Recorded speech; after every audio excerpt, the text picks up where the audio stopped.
حضرت آدم علیہ السلام زمین پر ایپیسوڈ 7۔ اللہ تعالیٰ نے ان دونوں کو اس درخت کا پھل کھانے سے منع فرمایا تھا جب تک وہ اس درخت سے دور رہے اور اس درخت کے پھل کو نہیں کھایا، آرام و سکون سے زندگی بسر کرتے رہے۔ جنت میں تو آرام ہی آرام تھا، آسائشیں ہی آسائشیں تھیں۔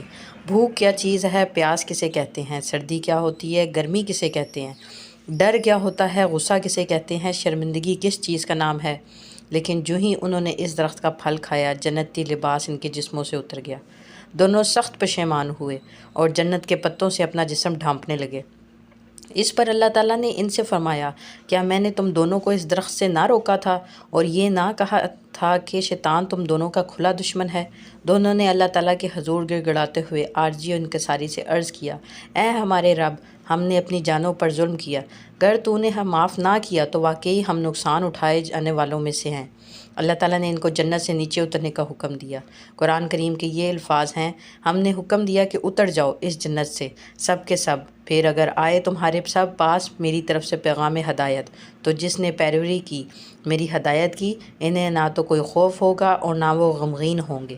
وہ اس میں ہمیشہ رہیں گے، وہ جنہوں نے کفر کیا اور ہماری آیتوں کو جھٹلایا، وہ جہنمی ہیں، اس میں ہمیشہ رہیں گے۔ آدم علیہ السلام سے یہ بھول تو ہو گئی، مگر آپ اس پر اس قدر شرمندہ ہوئے کہ آنسوؤں کے دریا بہا دیے۔ دن رات آپ کی آنکھوں سے اشکوں کا پانی برستا رہا۔ کئی سال اسی طرح گزر گئے۔ اتنے میں ان کو یاد آیا کہ مجھ کو اللہ تعالیٰ نے جب پیدا کیا تھا اور روح خاص میرے اندر پھونکی تھی، اس وقت میں نے اپنے سر کو عرش کی طرف اٹھایا تو محمد اس جگہ لکھا دیکھا۔ اس سے معلوم ہوتا ہے کہ یہ اللہ تعالیٰ کا سب سے محبوب بندہ ہے۔ اس لیے سیدنا آدم علیہ السلام نے حضور نبی کریم صلی اللہ علیہ وآلہ وسلم کے وسیلے سے دعا مانگی، اے اللہ، میں تجھ سے محمد مصطفیٰ صلی اللہ علیہ وآلہ وسلم کے صدقے سے التجا کرتا ہوں کہ تو مجھے بخش دے۔ اللہ تعالیٰ نے ان کی بخشش فرمائی اور وحی بھیجی۔ اللہ تعالیٰ نے فرمایا، اے آدم، اگر میں محمد صلی اللہ علیہ وآلہ وسلم کو پیدا نہ فرماتا تو تجھ کو بھی پیدا نہ کرتا۔ تو بچوں، آپ کی سمجھ میں یہ بات تو آ گئی ہوگی کہ شیطان کیوں انسان کا دشمن ہے اور یہ انسان کو کیوں بہکاتا ہے۔ خیر، آگے بھی سنیں۔ زمین پر سیدنا آدم علیہ السلام اور حضرت حوا علیہ السلام کی زندگی جنت سے بالکل مختلف تھی۔ جنت میں ان کو بغیر کسی محنت کے لباس، کھانا پینا اور دیگر زندگی کی سہولیات میسر تھیں، لیکن دنیا میں اگر ان کو روزی کی تلاش کرنا پڑی، تب سیدنا آدم علیہ السلام کے پاس حضرت جبرائیل علیہ السلام گندم کے 7 دانے لے کر تشریف لائے اور آپ کو دے دیے۔ آپ نے فرمایا، یہ کیا ہے اور اس کا میں کیا کروں؟ حضرت جبرائیل علیہ السلام نے کہا، بو دیجئے، اس سے ایک فصل اگے گی، آپ اس کی کٹائی کر کے صفائی کرنا، پھر اس کو پیس کر آٹا گوندنا اور اس سے روٹیاں بنا کر کھانا۔ آئندہ زمین پر آپ کی اور آپ کی تمام اولاد کی یہی غذا ہوگی، لہٰذا اب وہ روزی کے لیے کھیتی باڑی کرتے، ہل چلاتے، رہنے کے لیے مکان اور پہننے کے لیے کپڑے حاصل کرنے کے لیے بھی ان کو جستجو کرنا پڑتی۔ اسی طرح سیدنا حوا علیہ السلام کے ذمہ گھر کے اندرونی معاملات تھے، کھانا پکانا، گھر کی حفاظت کرنا، بچوں کی دیکھ بھال کرنا، کپڑے سینا وغیرہ، یہ سب کام ان کے ذمہ تھے۔ اس طرح زمین پر انسان کی ابتدا ہوئی۔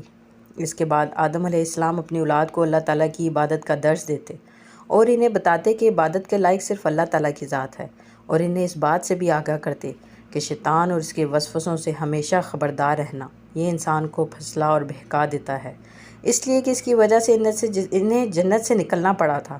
سیدنا آدم علیہ السلام اپنی اولاد کو ایک نبی کی بشارت بھی دیتے تھے۔ کس نبی کی؟ ام ایمن نے پوچھا۔ ہمارے پیارے نبی صلی اللہ علیہ وآلہ وسلم کی۔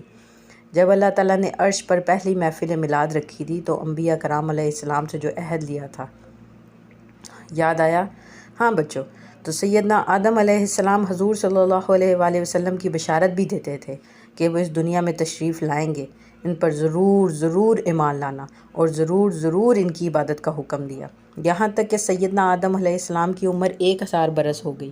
جب آدم علیہ السلام کا وقت آخر آیا تو انہوں نے اپنے بیٹوں سے فرمائش کی کہ میرا جنت کے میوے کھانے کا دل کر رہا ہے، تو تم لوگ خانہ کعبہ میں جاؤ اور وہاں جا کر دعا کرو کہ اللہ تعالیٰ میری یہ تمنا پوری فرما دے۔ آپ کے فرزند یہ سن کر خانہ کعبہ کی طرف جانے لگے۔ راستے میں انہیں سامنے سے فرشتے آتے ہوئے ملے، جن سے انہوں نے سیدنا آدم علیہ السلام کی فرمائش کا ذکر کیا۔ فرشتوں نے کہا، آؤ ہمارے ساتھ، ہم جنت کے میوے ساتھ لائے ہیں۔ حضرت حوا علیہ السلام نے جب فرشتوں کو آتے ہوئے دیکھا تو وہ حضرت آدم علیہ السلام سے چمٹ گئیں۔ سیدنا آدم علیہ السلام نے فرمایا، مجھے میرے رب کے فرشتوں کے ساتھ رہنے دو۔ پھر فرشتوں نے حضرت سیدنا آدم علیہ السلام کی روح قبض کر لی، غسل دیا، کفن پہنایا، خوشبو لگائی۔ پھر انہوں نے ان کی نماز جنازہ ادا کی اور پھر انہیں قبر میں رکھ کر اوپر سے مٹی ڈال دی۔ پھر انہوں نے کہا، آدم کے بیٹو، تمہارے لیے بھی یہی طریقہ ہے۔ آگے کیا ہوا؟ انسان اس زمین پر کیسے رہا اور ہولناک طوفان کا عذاب کیوں آیا؟ ماموں جان ابھی بتائیے نا کہ یہ ہولناک طوفان کیوں آیا تھا؟ پھر کبھی بیٹا، یہ کہانی آپ کو بعد میں سنائیں گے۔